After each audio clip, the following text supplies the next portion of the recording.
Hello everybody, कैसे हैं सब। This is C Naveen from Naveen classes Kolkata. और एक बहुत ही इंपॉर्टेंट वीडियो आज लेके आया हूँ गाइज आप लोग के लिए, जो बच्चे बहुत दिन से मेरे से मांग रहे हैं। जैसे ही मैंने कॉस्ट का इंपॉर्टेंट थ्योरी वीडियो डाला तो काफ़ी बच्चों ने मुझे पर्सनल में मैसेज, यूट्यूब पे कमेंट, टेलीग्राम में मैसेज किया है कि भैया एफएम के लिए भी आप हमें कुछ बताइए, थ्योरी क्या करके जाना चाहिए। सबसे पहले तो ये बता दूं कि एफएम के पेपर में टोटल 8 क्वेश्चन अटेम्प्ट करने को रहते हैं। एकदम फ्रैंकली बता रहा हूँ, ये एक बहुत ही ज़बरदस्त ट्रिक है जो मैं आपको बता दूं, जो आज तक हमेशा वैलिड रहा है एग्जाम में, क्योंकि पैटर्न वही है। क्या भैया, एफएम 60 मार्क्स का जो पेपर है उसमें question number 1 will be compulsory, और उसमें 4 क्वेश्चन रहने वाले हैं 5 मार्क के हर। तो 4 क्वेश्चन 5 नंबर के आपको अटेम्प्ट करने हैं, जो कि आज तक चारों प्रैक्टिकल रहे हैं। इसके बाद क्वेश्चन नंबर 2, 3, 4, 5 और 6 यानी रिमेनिंग 5 से आपको एनी 4 करना होता है। हर एक क्वेश्चन 10 नंबर के हैं और यहां से आप 60 नंबर अटेम्प्ट कर सकते हो। हर एक क्वेश्चन जो 10 नंबर के हैं उसमें 2, 3, 4, 5 ये 4 सवाल 10 नंबर के ही आएंगे, यानी तोड़ के भी नहीं, और वो भी प्रैक्टिकल। तो 4 सवाल 5 नंबर के, 4 सवाल 10 नंबर के, 8 सवाल अटेम्प्ट करने हैं, जैसा मैंने पहले बोला। तो भैया ये जो छठा क्वेश्चन है वो कौन सा रहता है? ये जो छठा क्वेश्चन आपका रहता है वो रहता है आपका थ्योरी के ऊपर। मैंने ऑलरेडी बहुत वीडियोस ऑलरेडी अपलोड किए हैं मैराथन के, जिसमें मैंने चैप्टर वाइज थ्योरी भी समझाया है, और अलग से भी बहुत जगह हमने थ्योरी के बारे में आपको बताया है।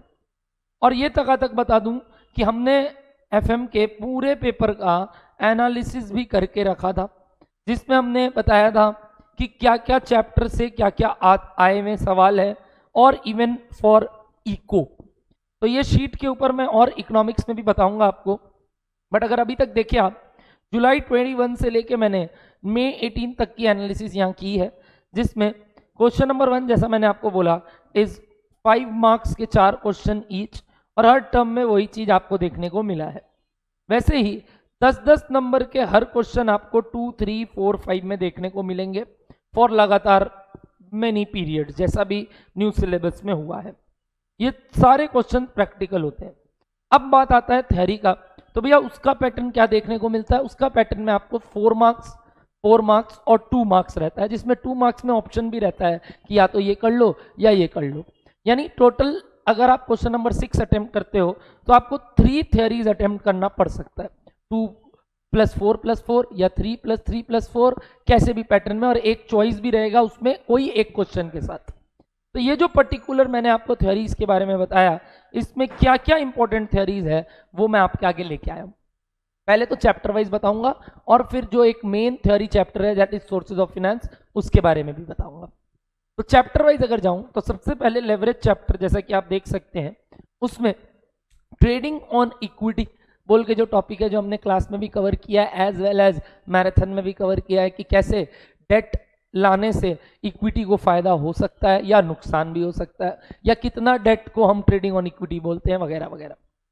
FLH स्वॉर्ड, यानी वही फाइनेंशियल लेवरेज अब अगर आ गया है कंपनी में, यानी डेट आ गया है, तो उसके कारण क्या आपको सिर्फ फायदा होता है कि नुकसान भी हो सकता है, इसलिए the name is DH sword. Cost of capital में अगर मैं इंपॉर्टेंट टॉपिक बताऊं, दैट इज CAPM मॉडल, यानी कि आपको विलियम शार्प जी का जो KE निकालने का तरीका है, that is RF plus RM minus RF into beta, वो बहुत इंपॉर्टेंट है, अलग से थ्योरी में पूछ सकते हैं उनके अजम्पशंस एंड ऑल। और systematic risk versus unsystematic risk, यानी सिस्टमैटिक रिस्क क्या होता है, अनसिस्टमैटिक रिस्क क्या होता है, जो कि रिलेट करता है CAPM मॉडल को ही, और उसमें क्या क्या फैक्टर्स कंसीडर किए गए हैं, एग्जाम्पल्स, कौन अवॉइडेबल है कौन अवॉइडेबल नहीं है। अब बात आता है कैपिटल स्ट्रक्चर का। कैपिटल स्ट्रक्चर में ऐसे तो बहुत सारे थ्योरीज है, ड्यूरांट जी के जैसे कि हम जानते हैं 3 थ्योरी है, और MM जी के 2।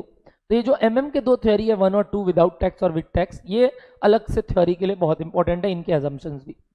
अब बात करते हैं cross over point, which is the other name for indifference point, जो कि काफी बच्चों को पता भी नहीं, क्योंकि एक पॉइंट के पहले एक बेनिफिट होता है और दूसरे पॉइंट के बाद दूसरा प्लान बेनिफिशियल होने लगता है, यानी वो दोनों कहीं मीट कर रहे हैं, which is called cross over point, जो कि चार्ट में देख सकते हैं आप।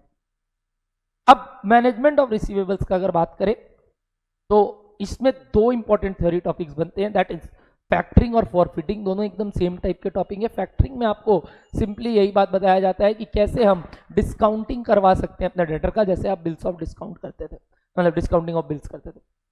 अब कैश मैनेजमेंट एंड बजट की अगर बात करूं तो उसमें फ्लोट एक बहुत ही important topic which is the time gap between two things. जैसे टू इवेंट्स के बीच में कोई भी टाइम गैप होता है, वैसे ही फ्लोट भी एक टाइम गैप है, which is from the selling of the product, यानी जब से गुड डिस्पैच हुए से लेके जब तक हमारे बैंक में फाइनली पैसे क्रेडिट नहीं हो जाते।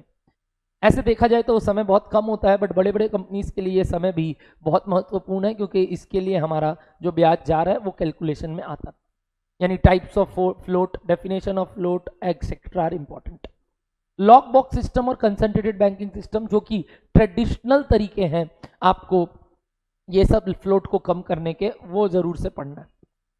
अब वर्किंग कैपिटल मैनेजमेंट में जाए तो 3 थ्योरी टॉपिक बनते हैं, विच इज टंडन कमिटी, जो कि आरबीआई की एक फॉर्म्ड कमिटी थी, जिन्होंने आपको वर्किंग कैपिटल को एक अलग अंदाज से देखने को बोला, और उस अंदाज के हिसाब से क्या maximum permissible bank finance allow किया गया है कमर्शियल बैंक्स को, वो भी वेरी इंपॉर्टेंट है। अब double shift sums point of view से बिल्कुल इंपॉर्टेंट नहीं है, बट अगर हम डबल शिफ्ट काम करते हैं एक दिन में तो वर्किंग कैपिटल में क्या क्या चेंजेस होंगे वो बहुत इंपॉर्टेंट टॉपिक है। और operating cycle, again a time gap from procurement of अपना रॉ मटेरियल से लेके अल्टीमेटली कलेक्शन फ्रॉम डेटर्स तक। इस दौरान अगर कुछ हमने भी पेमेंट नहीं किया, यानी क्रेडिटर कलेक्शन पीरियड, तो वो भी क्रेडिटर पेमेंट पीरियड, तो वो माइनस हो जाएगा, यानी ग्रॉस और नेट वैल्यू। अब रेशियोज में आए तो डुपॉन्ट बोल के एक कंपनी थी, उन्होंने जो एनालिसिस किया है आरओसीई का, यानी रिटर्न ऑन कैपिटल एम्प्लॉयड कैसे निकल सकता है, अगर हम मार्जिन कम करें तो उसके कारण सेल्स में क्या इफेक्ट आएगा, टर्नओवर रेशियोज में क्या इंपैक्ट आएगा, और उसके कारण अल्टीमेटली रिटर्न किस तरीके से बढ़ सकता है, वो रिलेशन बताया गया था इनके द्वारा। डिविडेंड पॉलिसी में लिंटर मॉडल बोल के एक छोटा सा मॉडल है, जो कि डिविडेंड का मार्केट प्राइस के साथ रिलेशन नहीं, डिविडेंड कैसे निकलेगा वो बताता है। तो आने वाले साल का जो डिविडेंड होना चाहिए उसको निकालने का तरीका लिंटर मॉडल ने बताया था, वो आपके लिए बहुत काम का है। कैपिटल बजटिंग में अगर मैं बोलूं तो लिमिटेशंस ऑफ आईआरआर, यानी कि आईआरआर के क्या ड्रॉबैक्स हैं, एंड हेंस उसका कन्फ्लिक्ट विथ एनपीवी, और वैसे ही पीआई का कन्फ्लिक्ट विथ एनपीवी, जो हम जानते हैं कि आईआरआर के केस में अलग अलग आईआरआर आता है अलग अलग प्रोजेक्ट का, and they assume that the cash flows are reinvested at the rate IRR which is different for different projects. Therefore हमने एक बेस में दोनों को नापा नहीं है, और इस वजह से जन्म हुआ था मॉडिफाइड आईआरआर का। तो वो टॉपिक इसके साथ आप लिंक करके लिख सकते हैं। Risk analysis in capital budgeting, इसमें सेंसिटिविटी एनालिसिस अलग से बहुत इंपॉर्टेंट है कि इसमें क्या क्या स्टेप्स होते हैं, क्या बोलता है वो टॉपिक, और आरएडीआर वर्सेस सर्टेनली इक्विवेलेंट कोएफिशिएंट, यानी कब हम risk adjusted discount rate use करते हैं और कब हम सर्टेनली इक्विवेलेंट कोएफिशिएंट यूज करते हैं। अल्टीमेटली किस कैश फ्लोज को किस से पुल करने के लिए इन दोनों में क्या क्राइटेरियाज है, एज वेल एज क्या स्टेप्स है। अब लास्ट टॉपिक आता है सोर्सेज ऑफ फाइनेंस, जो कि एक लॉता थ्योरी टॉपिक है एफएम में, और उसमें कुछ 3-4 टॉपिक बनते हैं जिससे एक क्वेश्चन पक्का आएगा हर टर्म में, और जो कि मैं देखता हूं जनरली ऑब्जेक्टिव या फिर फंक्शंस ऑफ फाइनेंशियल मैनेजर बहुत फ्रीक्वेंसी के साथ पूछा जाता है, जो कि हमने ऑलरेडी बेसिक्स क्लास में कवर किया था कि क्या मेन ऑब्जेक्टिव्स है फाइनेंशियल मैनेजर्स के, that is wealth maximisation, and secondary is profit maximisation और कॉस्ट मिनिमाइजेशन। और functions as we all know 3 है, which is procurement of fund, investment of fund and redistribution of fund. तो इनके बारे में आपको लिखने के लिए बहुत काम आएगा। अगला टॉपिक जो कि बहुत इंपॉर्टेंट है वो है sources of short term finances. Short term finance पाने के कितने सारे रास्ते हैं, यानी कितने सारे इंस्ट्रूमेंट्स हैं या सिक्योरिटीज बोल लो, वो कुछ कुछ आपको लिखने हैं। जैसे one of them is commercial papers, तो कमर्शियल पेपर्स के ऊपर अलग से भी थ्योरी आता है, कौन इशू कर सकता है, कितने मल्टीपल में इशू करेगा, कौन ले सकता है, वगैरह वगैरह। लास्ट टॉपिक अगर कोई इंपॉर्टेंट है तो वो है डेट सिक्योरिटाइजेशन, अलग से जो आके आप अगर पढ़ना चाहो तो पढ़ सकते हो, अदरवाइज मैंने आपको स्टार मार्क भी कर दिया कौन से टॉपिक ज़्यादा इंपॉर्टेंट हैं, क्योंकि थ्योरी अल्टीमेटली 3 ही आएगा और एक सोर्सेज ऑफ फाइनेंस से आएगा, तो ज़्यादा लोड नहीं लेना है। और एफएम में थ्योरी एक सेवियर नहीं बोलूंगा मैं, क्योंकि कॉस्ट में तो सेवियर इसलिए बन जाता था, टाइम बचाता था। कॉस्ट में क्या होता है भैया, हमारा टाइम बचता है। अगर हम थ्योरी अटेम्प्ट करेंगे ना तो हमारा टाइम बचेगा, कारण जो क्वेश्चंस होते हैं वो थोड़े लेंदी होते हैं और वहां पे हमारा टाइम ज़्यादा लग सकता है। तो अगर क्वेश्चन पेपर कभी लेंदी आए या आपको 2 क्वेश्चन, एक क्वेश्चन समझ में ही नहीं आ रहा है एकदम भी, तब हम थ्योरी की तरफ जाते हैं। वैसे ही एफएम में, क्योंकि 60 नंबर में अगर आपको लगता है 2, 3, 4, 5 में आपको पर्टिकुलरली एक क्वेश्चन के बारे में ब्लैंक हो आप, तब आप ये थ्योरी अटेम्प्ट करोगे। Economics already bit of theory रहता है और उसमें प्रैक्टिकल भी रहता है। अराउंड आजकल तो रेशियो 40-60 का हो गया है, प्रैक्टिकल 40% और थ्योरेटिकल पार्ट 60%, वो भी 2 या 3 नंबर का मैक्स। तो मैं आपको बता दूं, ओवरऑल अगर देखा जाए तो एफएम के पेपर में जनरली लोग थ्योरी अटेम्प्ट नहीं करते, बट करना भी पड़ जाए तो अपने तो भाई सारे हथकंडे अपना के जाएंगे ना, रिस्क थोड़ी लेंगे। तो हम इस वाले पार्ट को भी अच्छे से कवर करेंगे। होप आपको ये वीडियो अच्छा लगा हो तो आप अपने फ्रेंड्स के साथ ज़रूर शेयर कीजिए। मैंने बहुत छोटे वीडियो में बहुत कुछ बातें बता दी हैं, आप अपने अगर ये फ्रेंड्स को दोगे तो मेरे ख्याल से उनका भी हेल्प होगा। मैं इतना तो आपसे अपेक्षा कर ही सकता हूँ कि आप मेरे स्टूडेंट हो या नहीं भी हो, तो अगर आप मेरे वेल विशर हो तो इस चीज़ को आप जितना हो सके लोगों तक पहुँचाएंगे।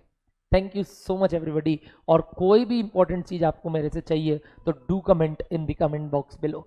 Tata, bye bye.